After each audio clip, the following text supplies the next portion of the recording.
Baik teman-teman, di sini saya akan membahas sedikit materi mengenai landasan matematika untuk aljabar abstrak. Nah, pengenalan aljabar abstrak.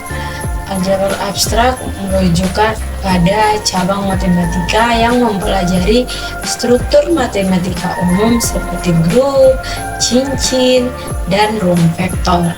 Nah, melampaui aljabar konvensional, aljabar abstrak menggali konsep-konsep yang lebih mendasar dan umum.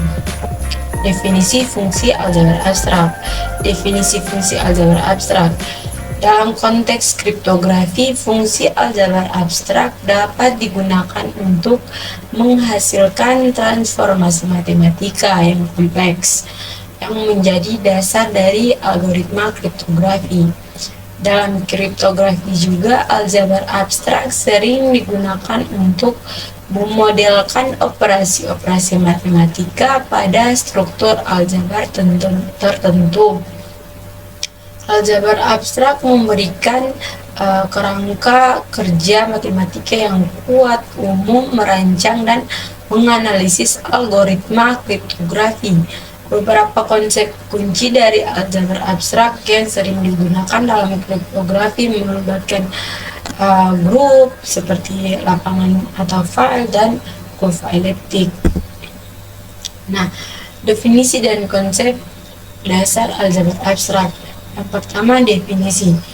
Definisi aljabar abstrak mempelajari struktur matematika yang didefinisikan secara abstrak melalui operasi dan aksioma. Yang kedua, konsep dasar. Memahami struktur aljabar, operasi binar, dan keunikan sifat-sifatnya adalah esensi aljabar abstrak.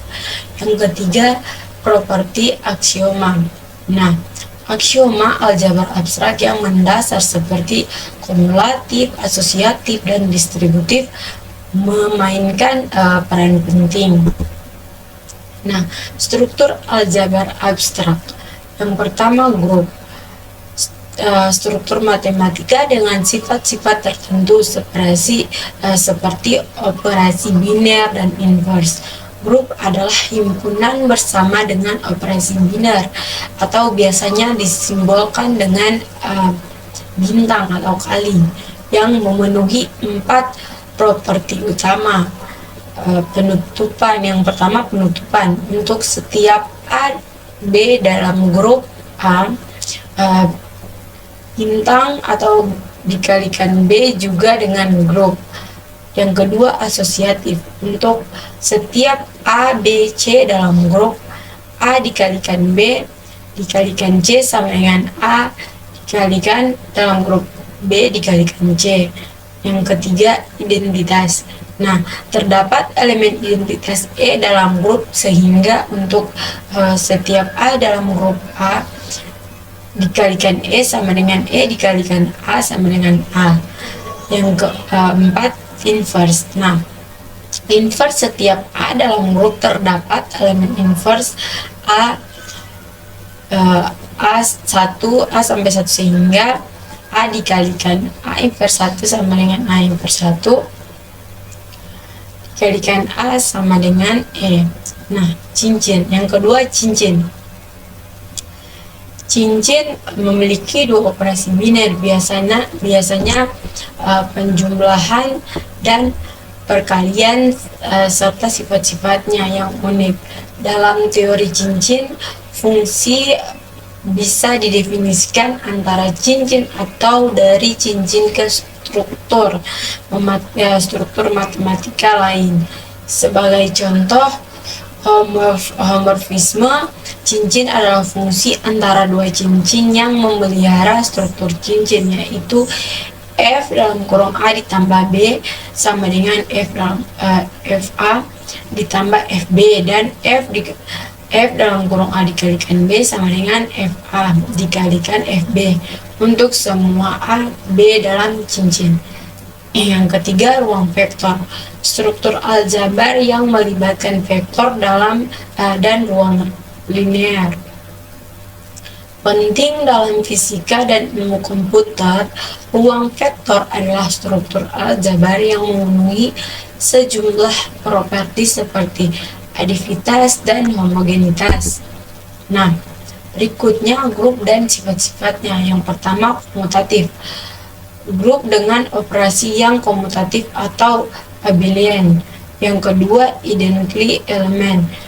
Setiap grup memiliki elemen identitas yang memenuhi aturan operasi grup. Yang ketiga, inverse.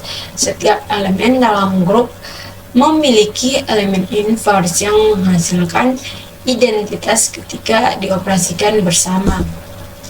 Yang berikutnya, cincin dan sifat-sifatnya. Yang pertama, cincin kumulatif. Nah, cincin dengan operasi perkalian yang komutatif. Yang kedua, sifat distributif. Cincin memiliki sifat distributif terhadap operasi penjumlahan dan perkalian. Yang ketiga, subcincin. Cincin dan subcincin yang membentuk struktur matematika tersendiri. Dan berikutnya, ruang vektor dan sifat-sifatnya. Yang pertama, linearitas. Operasi linearitas pada ruang vektor merupakan sifat kunci dalam memahami transformasi linear. Yang kedua, basis dan dimensi.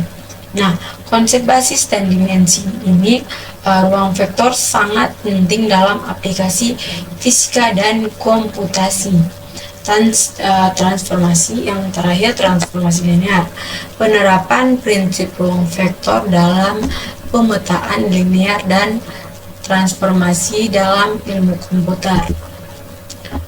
Berikutnya, homomorfisme dan isomorfisme dalam aljabar abstrak. Homomorfisme, pemetaan struktur aljabar abstrak dengan mempertahankan operasi dan aksioma dasar. Berikutnya, isomorfisme. Isomorfisme ini berhubungan struktur aljabar yang mempertahankan sifat-sifat penting seperti ketentuan grup. Dan yang terakhir, contoh aplikasi aljabar abstrak dalam matematika dan ilmu komputer. Yang pertama, teograf. Teori graf ini memodelkan pemetaan jaringan dalam kehidupan nyata, digunakan dalam algoritma dan analisis jaringan. Yang kedua, kriptografi. Kriptografi ini merupakan penerapan prinsip-prinsip aljabar abstrak dalam keamanan dan enkripsi data. Yang terakhir, pemodelan 3D atau 3 dimensi. Penerapan ruang vektor dalam pembangunan kriptografi dan animasi 3D dalam kehidupan nyata. Baik, mungkin itu saja yang dapat saya bahas sedikit tentang materi aljabar abstrak. Kurang dan lebihnya, terima kasih.